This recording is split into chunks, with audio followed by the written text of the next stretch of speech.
Aku akan menjelaskan tentang terbentuknya Jaringan Nusantara. Jaringan Nusantara terbentuk melalui jalur perdagangan. Jalur-jalur perdagangan yang dikembangkan di Nusantara ditentukan oleh kebutuhan ekonomi, kompilasi, serta pertukaran perdagangan setiap saat yang tidak sama. Pada saat perubahan Hindu-Buddha di Nusantara, ada dua kemampuan peradaban besar, yakni Cina di utara serta India di bagian barat daya. Keduanya adalah dua kemampuan superpower pada masanya, serta pengaruhnya sangat besar pada masyarakat di Kepulauan Indonesia. Bagaimanapun, peralihan rute perdagangan dunia ini sudah membawa barokah sendiri untuk orang-orang serta suku bangsa di Nusantara.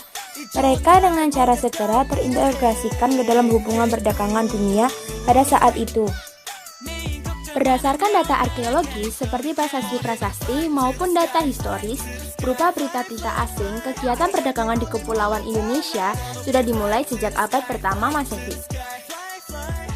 Yang pertama, jalur-jalur pelayaran dan jaringan perdagangan Kerajaan Sriwijaya dengan negeri-negeri di Asia Tenggara, India, dan Cina, terutama berdasarkan berita-berita Cina, telah dikaji antara lain oleh W. Walters pada tahun 1967.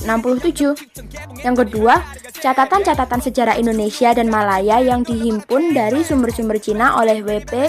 Groeneveld menunjukkan adanya jaringan-jaringan perdagangan antara kerajaan-kerajaan di Pulau Indonesia dengan berbagai negeri, terutama dengan Cina.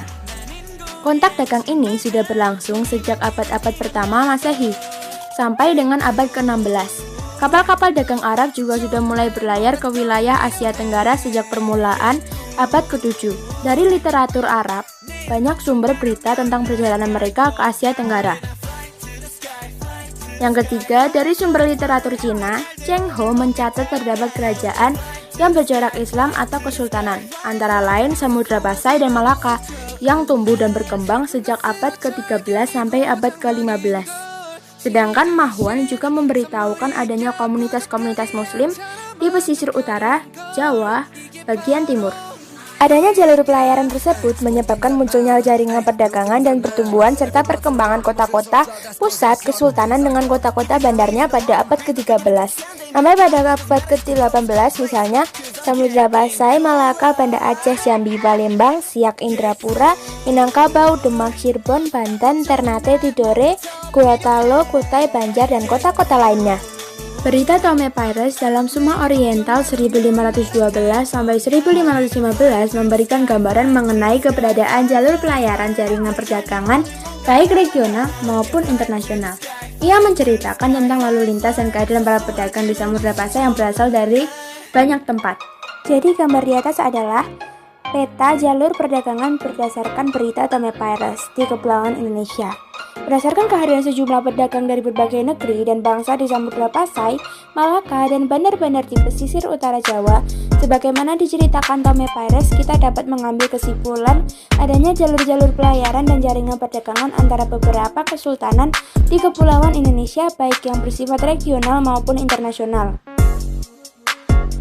Hubungan pelayaran dan perdagangan antara Nusantara dengan Arab meningkat, sehingga aktivitas perdagangan dan pelayaran di Samudra Hindia semakin ramai.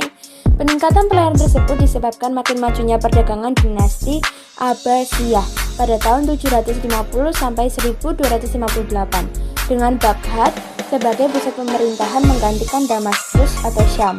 Aktivitas pelayaran dan perdagangan di Teluk Persia menjadi lebih ramai. Pedagang Arab yang selama ini hanya berlayar sampai India sejak abad ke-8 mulai masuk ke Kepulauan Indonesia dalam rangka perjalanan ke Cina.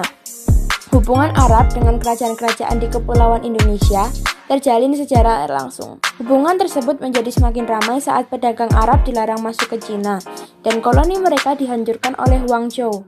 Menyusul suatu pemberontakan yang terjadi pada 879 Hijriyah, orang-orang Islam melarikan diri dari pelabuhan Kanton dan meminta perlindungan Raja Kedah dan Palembang.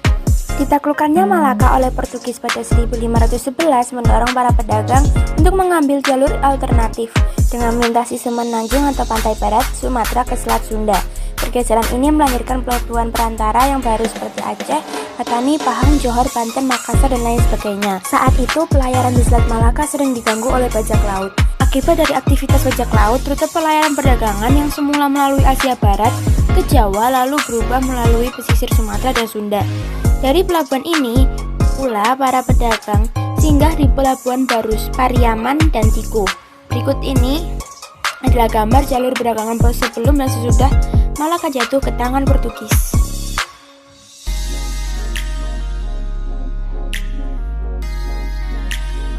Perdagangan pada wilayah timur kepulauan Indonesia lebih terkonsentrasi pada perdagangan cengkih dan pala.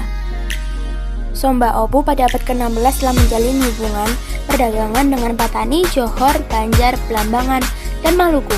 Apapun Hitu atau Ambon menjadi pelabuhan yang menampung komoditi cengkih yang datang dari Huamual, Seram Barat. Sedangkan komoditi pala berpusat di Banda. Semua pelabuhan tersebut umumnya didatangi oleh para pedagang Jawa, Cina, Arab, dan Makassar.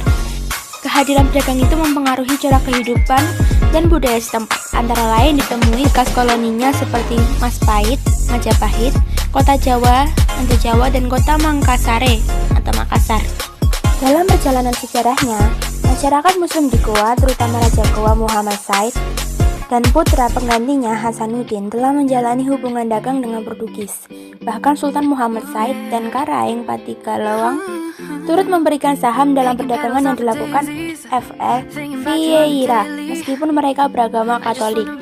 Kerjasama ini didorong oleh adanya usaha monopoli perdagangan rempah-rempah yang dilancarkan oleh Kompeni Belanda di Maluku. Meningkatnya ekspor lada dalam kancah perdagangan internasional membuat pedagang Nusantara mengambil alih peranan India sebagai pemasok utama bagi pasaran Eropa yang berkembang dengan cepat. Selama periode 1500 sampai 1530, banyak terjadi gangguan di laut sehingga benar-benar Laut Tengah harus mencari pasokan asli bumi Asia ke Lisabon. Oleh karena itu, secara berangsur, jalur perdagangan yang ditempuh pedagang Muslim bertambah aktif. Ditambah dengan adanya perang di Laut Eropa, penaklukan Ottoman atas Mesir di tahun 1517 dan pantai Laut Merah Arabia 1538 memberikan dukungan yang besar bagi berkembangnya pelayaran Islam di Samudra Hindia. Meskipun banyak kota bandar, namun yang berfungsi untuk melakukan ekspor dan impor komoditi pada umumnya adalah kota-kota bandar besar yang beribu kota pemerintahan di pesisir seperti Banten, Jayakarta, Cirebon, Jepara, Demak, Ternate, Tidore, Gorontalo, Banjarmasin, Malaka, Samudra Pasai, Kesultanan Jambi, Palembang, dan Jambi. Dalam proses perdagangan telah terjalin hubungan antar etnis yang sangat erat. Berbagai etnis dari kerajaan-kerajaan tersebut kemudian berkumpul dan membentuk komunitas. Misalnya di Jakarta terdapat perkampungan Keling, Pekojan, dan kampung-kampung lainnya berasal dari daerah-daerah asal yang jauh dari kota-kota yang dikunjungi seperti Kampung Melayu, Kampung Pandan, Kampung Ambon, dan Kampung Bali. Pada zaman pertumbuhan dan perkembangan Islam, sistem jual beli barang masih dilakukan dengan cara barter. Sistem barter dilakukan antara pedagang-pedagang dari daerah pesisir dengan daerah pedalaman. Di beberapa kota pada masa pertumbuhan dan perkembangan Islam telah menggunakan mata uang sebagai nilai tukar barang. Beberapa macam mata uang yang telah beredar pada saat itu adalah drama atau dirham, mata uang emas dari Petir dan Samudra Pasai. Tanga, mata uang perak dari Petir. CIT, mata uang timah dari Petir. Cash atau Sasa, mata uang emas di Banten. Picis, mata uang kecil di Cirebon. Dinara, mata uang emas dari Gorontalo. Kupa, mata uang emas kecil dari Gorontalo. Benggolo, mata uang timah dari Gorontalo. Tumdaya, mata uang emas di Pulau Jawa. Mas, mata uang emas di Aceh Darussalam.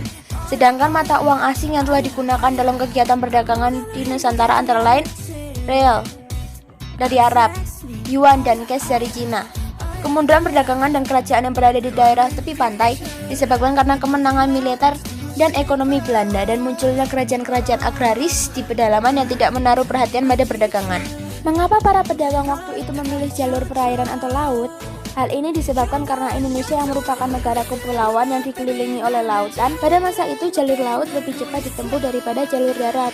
Nenek moyang kita telah memiliki keterampilan berlayar yang dipelajari secara turun-menurun. Sejak dulu mereka sudah mengenal teknologi, arah angin, dan musim untuk menentukan perjalanan, pelayaran, dan perdagangan. Jadi gimana guys penjelasanku, paham kan? Jadi tadi adalah penjelasan mengenai terbentuknya jaringan Nusantara lewat jalur perdagangan.